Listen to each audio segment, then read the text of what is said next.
E aí, galera? Hoje é dia de falar do segundo episódio de Veliath e já adianto, este resumo contém spoilers. Esse capítulo vem com cerca de 2 horas de pura treta, tensão e romance proibido, do jeitinho que a gente gosta. A Show TV entregou de novo. A audiência bateu na casa dos 4,5 no ABC1 20+, quase igual ao primeiro, ou seja, a galera tá grudada na tela. Logo de cara, a gente pega o Zulfikar ainda lidando com a saúde capenga e abrindo o coração pro Timur.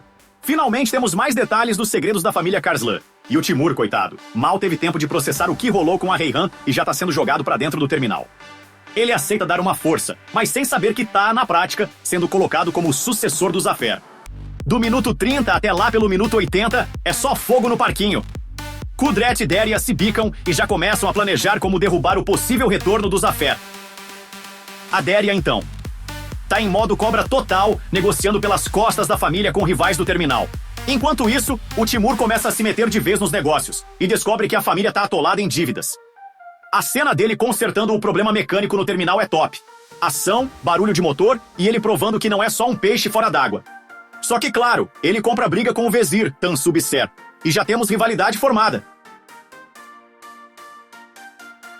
E pra jogar lenha na fogueira, vem um flashback do Zafer no exterior, deixando no ar se dá pra confiar nele mesmo. A cara do Zulfikar quase chorando ao lembrar do filho parte o coração. No último terço do episódio, o romance entre Timur e Reyhan começa a esquentar. Ela cozinha pra ele numa cena bem intimista. Obrigado, Show TV, pelo fanservice. Mas nem dá tempo de comer direito, porque começa a treta. Capangas rivais atacam e rola uma sequência de ação nervosa. Timur mostra que não tá ali só pra passear. Briga, corre, luta e prova que tem sangue Karslan, mesmo sem saber de tudo.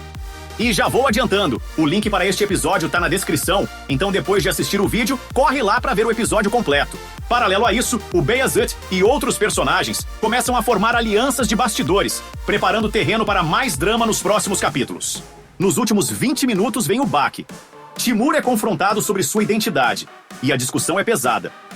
Zafer manda mensagem ou aparece num flash de memória, e aí o clima pesa de vez. Zulfikar desmaia de novo, e o Timur precisa tomar uma decisão que basicamente amarra o destino dele ao da família.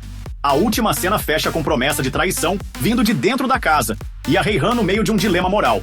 Resultado, a gente já fica doido pelo terceiro episódio.